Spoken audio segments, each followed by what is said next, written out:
Hi, welcome to cook with Rumana. ഇന്ന് ഞാൻ ഉണ്ടാക്കാൻ പോകുന്നത് ഒരു മട്ടൻ വരട്ടാണ്. ഇത് നല്ല കുരുമുളകും ഗരം മസാലയും ബാക്കിയുള്ള മസാലകളൊക്കെ ചേർത്തിട്ട് നല്ല അടിപൊളിയായിട്ട് ഉണ്ടാക്കുന്ന മട്ടനാണ്. ഇത് ഞങ്ങൾക്ക് വെറും ചോറും മോരുകറിയും മട്ടൻ വരട്ടിയതും കൂടിയാണ് കോമ്പിനേഷൻ. അപ്പം ഞങ്ങൾ ഉണ്ടാക്കാൻ തുടങ്ങാം. അത് ഒരു കുക്കറിലേക്ക് ഞാൻ 1/2 കിലോ മട്ടനാണ് എടുത്തത്. അതിലേക്ക് ഒരു 10 ചെറിയുള്ളിയും 1/2 കഷ്ണ ഉള്ളിയും ചെറുതായി അരിഞ്ഞ ഉള്ളിയാണ്. അതിലേക്ക് ഒരു ടൊമാറ്റോ, ഒരു 4-5 പച്ചമുളക്, ഒരു നാരങ്ങേൻ്റെ നീര് പിഴിഞ്ഞതാണ്, പിന്നെ ആവശ്യത്തിനുള്ള ഉപ്പ്. ഇനി ഇതിലേക്ക് 1 സ്പൂൺ മുളക് പൊടി, 2 സ്പൂൺ മല്ലിപ്പൊടി, 1/2 സ്പൂൺ മഞ്ഞൾപ്പൊടി, 1.5 സ്പൂൺ കുരുമുളക്, കുറച്ച് ഗരം മസാലയും, പിന്നെ 2 സ്പൂണ് ഇഞ്ചി വെളുത്തുള്ളി ക്രഷ് ചെയ്തതും, പിന്നെ 1 സ്പൂണ് വെളിച്ചെണ്ണയും ആവശ്യത്തിനുള്ള കറിവേപ്പില ഇട്ടിട്ട് ഞങ്ങൾ നല്ലോണം കയ്യിൽ ഞെരഞ്ഞ് മിക്സ് ചെയ്യണം. നല്ലോണം ഒന്ന് 2-3 മിനിറ്റ് കയ്യിൽ തന്നെ മിക്സ് ചെയ്ത് യോജിപ്പിക്കണം. ഫ്ലെയിമൊന്നും ഓണാക്കാൻ പാടില്ല. ഇപ്പോൾ വെള്ളമൊന്നും ഒഴിക്കൂല. ഇതൊരു മീഡിയം ഫ്ലെയിമിലിട്ടിട്ട് ഒരു 10-20 മിനിറ്റ് വേണം വേവിച്ചെടുക്കാൻ കുക്കറിൽ.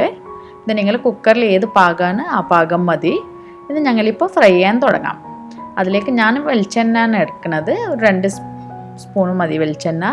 ശേഷം അതിലേക്ക് ക്രഷ് ചെയ്ത് വെച്ച ഇഞ്ചും വെളുത്തുള്ളിയും കുറച്ച് കറിവേപ്പിലയും ഇട്ടിട്ട് ഒന്ന് ഇളക്കി കൊടുക്കുക. 1 മിനിറ്റോളം മതി. അതിലേക്ക് ഒരു 3-4 ചുവന്നുള്ളി ഇട്ട് ഒന്ന് മിക്സ് ചെയ്യുക. ഒരു 1.5 ഉള്ളിയാണ് ഞാനിതിപ്പോൾ നല്ലോണം സ്ലൈസ് ചെയ്തതാണ്. അതിലേക്ക് ആവശ്യത്തിനുള്ള ഉപ്പ് ഇട്ടിട്ട്, ഉപ്പ് കുറച്ചിട്ടാൽ മതി.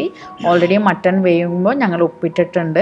ഇത് പെട്ടെന്ന് സോട്ട് ചെയ്ത് കിട്ടാൻ വേണ്ടിയിട്ടാണ് കുറച്ച് ഉപ്പ് ഇടുന്നത്. അതിനുശേഷം ഇതിലേക്ക് ഒരു ടൊമാറ്റോ ഞാൻ എടുത്തു.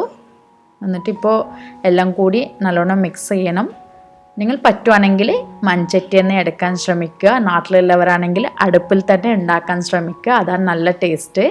അതൊക്കെ വെന്ത ശേഷം അതിലേക്ക് വേവിച്ച് വെച്ച ബീഫ് 90% വേവിക്കാൻ പാടുള്ളൂ. ഫുള്ള് വേവിക്കരുത്. ഇങ്ങനെ ഒരു 10-20 മിനിറ്റ് ഞങ്ങളൊന്ന് മിക്സ് ചെയ്തിട്ട് ഇത് ഡ്രൈ ചെയ്യും. അപ്പോഴത്തേക്ക് ഫുൾ ഒടിഞ്ഞു പോവും. ഇനി ഇതിലേക്ക് ഞാൻ ഒരു സ്പൂണ് കുരുമുളകും 1/2 സ്പൂൺ ഗരം മസാലയാണ് ഇപ്പം ഇതിലേക്ക് ഇട്ട് കൊടുക്കുന്നത്. എന്നിട്ട് ഒരു 10-20 മിനിറ്റ് നല്ലോണം ഇളക്കി മിക്സ് ചെയ്യണം. അടിയിലേക്ക് പിടിക്കാത്ത പ്രത്യേകിച്ച് ശ്രദ്ധിക്കണം. കുറച്ച് കരിവേപ്പില ഇട്ട് കൊടുക്കണം. നല്ല ഫ്ലെയിമിലേക്ക് ഒന്ന് മൂടി വെച്ചിട്ടും തുറന്നിട്ടും. അത് നമുക്ക് ഏത് മീഡിയമിലാണ് വേണ്ടത്. ഗ്രേവി ആയിട്ട് വേണോ, നല്ല ഡ്രൈ ആയിട്ട് വേണം, ഇനി കുറേ കറുപ്പിച്ചിട്ട് വേണം, എങ്ങനെ വേണമെങ്കിൽ ഞങ്ങൾ ടേസ്റ്റിനനുസരിച്ചിട്ട് മതി. അപ്പം ഞങ്ങൾ മട്ടൻ വരട്ടിയത് റെഡി ആയിട്ടുണ്ട്. Thank you for watching.